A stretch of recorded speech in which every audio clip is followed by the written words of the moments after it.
दोस्तों जियो financial service की बात करें तो कंपनी ने क्वार्टर फोर के लिए रिजल्ट की डेट का ऐलान कर दिया है। साथ में इस बार कंपनी पहली बार डिविडेंड भी दे सकती है, ऐसी जानकारी एक्सचेंज को दी गई है। इस पर विचार किया जाएगा, यानी रिलायंस से अलग होने के बाद पहली बार निवेशकों को डिविडेंड की संभावना बन सकती है। आज बाज़ार में तूफ़ानी तेज़ी है। फ्राइडे को भी बाज़ार में काफ़ी अच्छी तेज़ी थी और अब आप देख सकते हो कि बाज़ार फिर दौड़ रहा है सरपट, और स्मॉल कैप मिड कैप में भी शानदार तेज़ी है। तो आने वाले समय में अब क्या संभावना बने, क्या मंदी का दौर ख़त्म होता हुआ दिखाई दे रहा है या फिर अभी भी पेन बाकी है? यहाँ पे जियो फाइनेंशियल की क्या संभावना है, कैसे रिजल्ट की उम्मीद है, उस जानने की कोशिश करेंगे इस वीडियो के माध्यम से। लेकिन फ्रेंड्स, उससे पहले अगर आप पहली बार हमारे चैनल पे आए तो चैनल को सब्सक्राइब कर दीजिए, एक बेल आइकॉन दबा दीजिए ताकि जब भी नया वीडियो बने पहला नोटिफिकेशन आपको मिले। वीडियो पसंद आए तो लाइक से जरूर कीजिए। चलो फ्रेंड्स, वीडियो स्टार्ट करते हैं। मैं हूँ आपका दोस्त SB दवे और हमारे अपने चैनल ऑनलाइन कमाई में आपका बहुत बहुत स्वागत है। तो सबसे पहले बाजार की बात करें, BSE सेंसेक्स इस समय 76,709 के स्तर पर, जहाँ पे 1,552 पॉइंट की ज़बरदस्त तेजी यानी 1550 पॉइंट की तेजी 2.07% अपर है BSE सेंसेक्स। तो देख सकते हो कि फ्राइडे को भी 1300 पॉइंट की शानदार तेजी देखने को मिली थी। क्लोजिंग 75,157 के स्तर पे थी और निफ्टी में भी 429 पॉइंट की ज़बरदस्त तेजी थी। तो राष्ट्रपति डोनाल्ड ट्रंप ने टैरिफ को 90 दिनों के लिए टाल दिया है। उसका पूरा पॉजिटिव असर देखने को मिला है। चीन को छोड़ के सभी देशों के ऊपर उन्होंने अपनी तरफ से जो फैसला था उसको वापस ले लिया। तो तेज़ी दुनिया भर के बाज़ारों में आई है और व्यापार को लेकर तनाव कम होने की उम्मीद के कारण ये पॉसिबल हो पाया है। अमेरिका की सरकार ने कुछ ऐसे संकेत दिए हैं जिससे लग रहा है कि वे टैरिफ में कुछ राहत दे सकते हैं, खासकर सेमीकंडक्टर इलेक्ट्रॉनिक क्षेत्र में। वही निवेशकों को लग रहा है कि यह चीन के साथ एक बड़े व्यापार समझौते की ओर कदम आगे बढ़ सकता है। तो इसने एक पूरा पॉजिटिव माहौल बनाया और बाजार में शानदार तेजी की संभावना बनी है। अब निफ्टी फाइनेंशियल सर्विस की बात करें, यहाँ पे ज़बरदस्त तेजी है।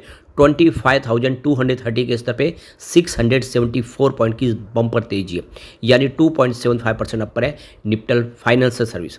अब जियो फाइनेंशियल सर्विस की बात करें तो स्टॉक इस समय 234 के स्तर पर है, जहाँ पे 2.01% की शानदार तेजी है। वैसे देख सकते हो कि स्टॉक की शुरुआत 235 की ओपनिंग के साथ हुई थी, उससे हल्का सा नीचे है, लेकिन अब यहाँ पे संभावना काफ़ी पॉजिटिव बन रही है। तो जियो फाइनेंशियल पहली बार डिविडेंड दे सकता है। कंपनी ने अपनी इसकी सारी डिटेल्स शेयर की है।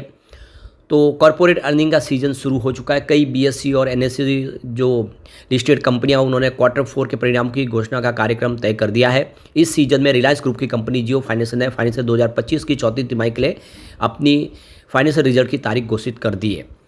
तो देख सकते हो कि जियो फाइनेंशियल जो एक NBFC है, वित्त वर्ष 2024-25 के लिए अपनी चौथी तिमाही के लिए जो डेट है उसका डिक्लेयर किया है। कंपनी ने कहा है कि वह जनवरी-मार्च तिमाही की अर्निंग्स में अपने शेयरधारकों के लिए डिविडेंड की घोषणा कर सकती है, यानी पहली बार कंपनी डिविडेंड दे सकती है। ये रिलायंस समूह की कंपनी द्वारा शेयरधारकों को दिया जाने वाला पहला कैश रिवॉर्ड होगा। जियो फाइनेंस सर्विसेज ने 14 अप्रैल 2025 को एक एक्सचेंज फाइलिंग में इसका खुलासा किया।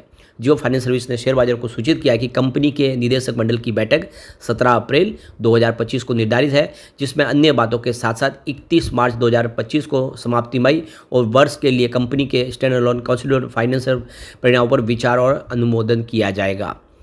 जियो फाइनेंशियल ने एक्सचेंज फाइलिंग में कहा है कि हम आपको सूचित करना चाहते हैं कि विनियमन 29 और भारतीय प्रतिभूति विनियमन बोर्ड विनियमन 2015 के अन्य लागू प्रावधानों के अनुसार कंपनी के निदेशक मंडल की बैठक 17 अप्रैल 2025 को अन्य बातों के साथ साथ आयोजित होने वाली है। 31 मार्च 2025 को समाप्तिमई वर्ष के लिए कंपनी के स्टैंडअलोन और कंसोलिडेटेड फाइनेंशियल परिणामों पर विचार करना है और उन्हें अनुमोदित करना है।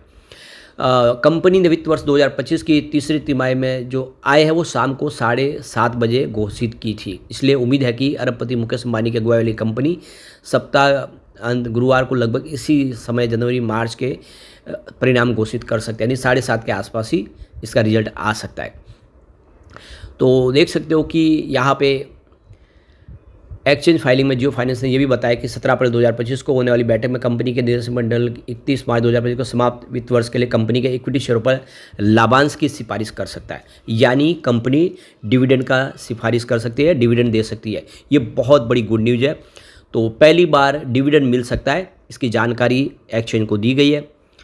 तो जियो फाइनेंस सर्विस ने 31 दिसंबर 2024 को समाप्त तिमाही के लिए 295 करोड़ का सांकेतिक शुद्ध लाभ दर्ज किया था, जो एक साल पहले इसी अवधि में 294 करोड़ के आसपास था। जियो फाइनेंस सर्विस की बात करें तो यहाँ पे कंपनी ने वित्त वर्ष 2025 की तीसरी तिमाही में कुल जो रेवेन्यू है वो 438 करोड़ पे दर्ज किया था, जो पिछले एक वर्ष पहले सेम क्वार्टर में देखें तो 414 करोड़ के आसपास, जिसमें 6% की वृद्धि देखने को मिल रही है। कंपनी ने वित्त वर्ष 25 की तीसरी तिमाही में कुल राजस्व 438 करोड़ पे दर्ज किया था। नेट प्रॉफिट में तिमाही पर देखें तो 57% की गिरावट देखने को मिली, यानी क्वार्टर ऑन क्वार्टर बेसिस पे प्रॉफिट कम हुआ है। जबकि दूसरी तिमाही में 689 करोड़ रुपये के आसपास था प्रॉफिट। पिछली तिमाही के मुकाबले रेवेन्यू में भी 37% की गिरावट आई है। जुलाई सितंबर तिमाही में कंपनी ने 693 करोड़ का राजस्व अर्जित किया था। 2025 की तीसरी तिमाही में जियो फाइनेंशियल सर्विस की ब्याज आय 210 करोड़ रुपए के आसपास रही है, जो एक साल पहले समान तिमाही में 270 करोड़ रुपए के आसपास थी। ये पिछले साल की समान तिमाही की तुलना में 22% कम है। तो पिछली तिमाही में एसेट अंडर मैनेजमेंट एयूम की बात करें 31 दिसंबर 2024 का 4199 करोड़ रुपए के आसपास था, जबकि वित्त वर्ष 2025 की दूसरी तिमाही में ये 1206 करोड़ के आसपास रहा था।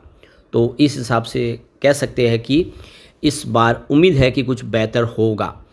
वैसे अगर आप देखेंगे तो कंपनी का बिजनेस अभी शुरू होने लगा है। कंपनी बहुत सारे बिजनेस में एक साथ एंट्री की है ब्लैक रॉक के साथ में पार्टनरशिप के माध्यम से, जिससे हम कह सकते हैं कि आने वाले समय में रिजल्ट है वो एक और दो कम से कम इंतज़ार के लिए हमें रुकने होंगे, उसके बाद में तूफानी रिजल्ट की संभावना हम कर सकते हैं।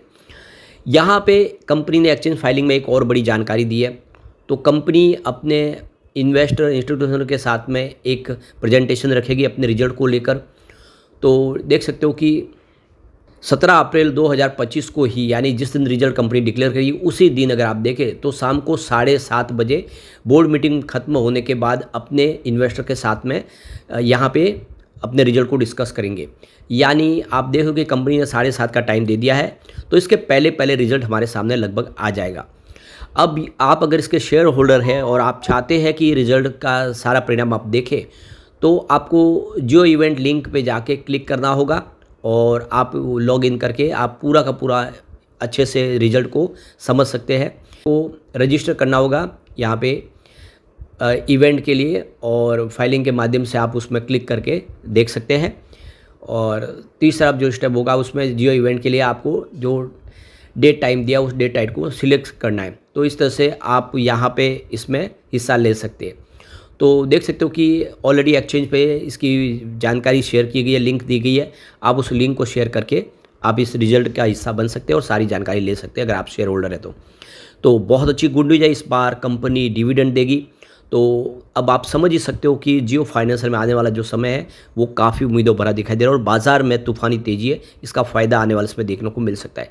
लेकिन फ्रेंड्स, कोई भी इन्वेस्टमेंट करने से पहले अपने फाइनेंशियल एडवाइज़र से एडवाइस ले ले या अपना खुद का रिसर्च करें, क्योंकि मैंने वीडियो आपके एजुकेशनल पर्पज़ के लिए ही बनाया। वीडियो पसंद आए वो लाइक से जरूर कीजिए और चैनल को सब्सक्राइब कर दीजिए। Thank you friends.